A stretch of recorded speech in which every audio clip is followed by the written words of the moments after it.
South Carolina owns, a couple of the best wins in our league. The win over Clemson, and a win at Kentucky. And really with the exception of maybe, the home loss to Ole Miss, been right there. So, we obviously respected our opponent, played well early, which you have to do. Our starters did a really good job. Give South Carolina credit. They never quit. They scored 44 points against what's been a pretty good offensive defense. Our defense wasn't very good, but give South Carolina credit. Gigi and I know each other from the recruiting time, and had he not reclassified, I think Auburn was going to be an option for him. And so, great kid, great family, happy for him that he played well. But proud of our guys, with the exception of maybe at Georgia, which is not an easy place, right? Our guys have, take care of business, and it's 3 road wins so far for us. We all recognize, though, that the schedule toughens starting next week. I'm going to take some Zoom questions first. This is for Johni. Was opening 2 dunks. How big were they to get you and this team jump started today? It was good. I'll speak first about the team. We like to start off early and put the pressure on them. We worked on those looks in practice, and it was good to see those looks go in. And then from my standpoint, I've had a couple rough games, so it was good to just get going early. Coach make a good play calls, get it going. And 46 points in the paint. What was it about their defense inside that allowed you guys to succeed? Leading coming into the game, we knew that a lot of play was going to work for the short rolls and the late at the rim. So as we did, you saw Wynn have 13, 12 assists. He was doing a great job passing the ball and looking guys off, making the right play. And lastly, for John Zoom, how much of the boost the entire team's confidence when Wendell seen the floor like that you mentioned, and just good passes keep coming your way? It boosted the whole team confidence. He had 12 assists. Wynn is a special point guard. Everybody knows he can score, but I think his passing a little bit underrated, and he proved tonight.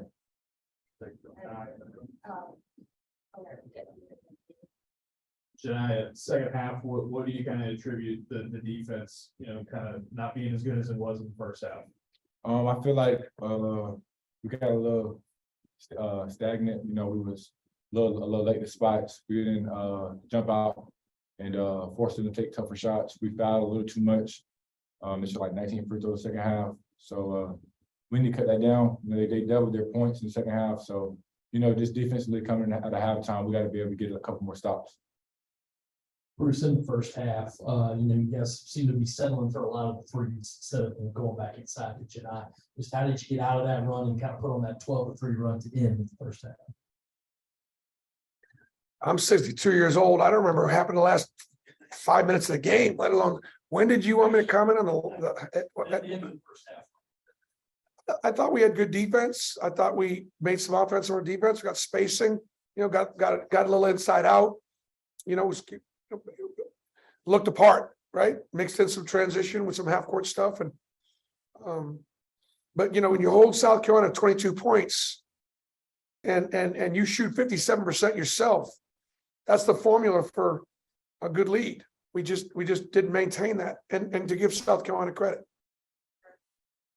Bruce, 2 wins this week on the road back-to-back by 15 plus points in the SEC. It's first time that's been done for Auburn since 1966. How huge was this week for your team to kind of get it going on the road? Because that's been something that you've talked about a lot. Well, played well early both times.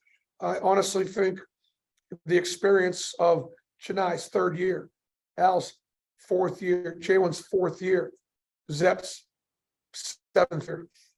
And don't underestimate the importance of a guy like Zep Jasper, and Zep just plays such great defense and is so unselfish and defends without fouling, picked up a big charge early. He makes us better, and then him out there on the floor, it's more for him and more for Al and more for Wendell, more for Jalen. Over to get to the tournament. as you look at Lamont and the job he's inherited now with South Carolina, just the job you've seen him do so far, and how hard is it to build a program, especially in an SEC that's been very good? It's hard in the league, in this league, because just look up and down the league, there's so many great coaches and great staffs, guys that are working really hard. And it was you like the thing I would resonate with me is, he's got a couple of huge wins. He'll get a couple more, and that's something you can hang your hat on. For me, my first year, we beat Xavier in a non-conference game we never ever should have. We go to the SEC tournament and win 3 games and wind up playing on a Saturday with a team that really was almost a junior varsity club.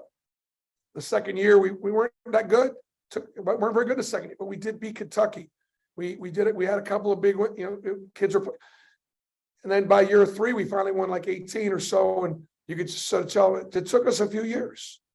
And so folks need to stay patient. He's got a great staff. He does a great job. Obviously he's able to recruit and really good person. And he's got a great background, great coaching family tree. A couple on the Zoom for Coach. How did you like the response the team had once South Carolina got it within 10 in that second half? It was a good response. Wendell had a lot to do with it, making shots, making plays. I thought the play of Alan Flanagan will go tremendously unnoticed. Like Al was once again our best defensive rebounder. Al was once again our best defender. He hardly ever got stuck, and he continues to just stay patient offensively, and unselfish. I mean, he plays again without a turnover. I mean, that's just him buying in, and what a great competitor. He deserves a lot of credit for that. Last question. How encouraging was it to see Johan find some aggressiveness, his 6 attempts more than he had in the past 5 games combined? Yo's had a couple of good practices. He absolutely has stayed the course. Those shots in the corner, it's kind of his corner.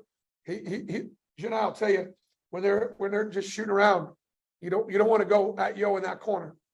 That's his spot. So not that I'm giving a scouting report out, but I mean, I was glad to see it. And look, let me just tell you something. Look at, with the exception of your G.G. Jacksons and great player at Alabama and the great players, the great freshmen, your really good freshmen, guys that are ranked between 25 and 100, man, that's hard in a Power 5 conference. It's hard.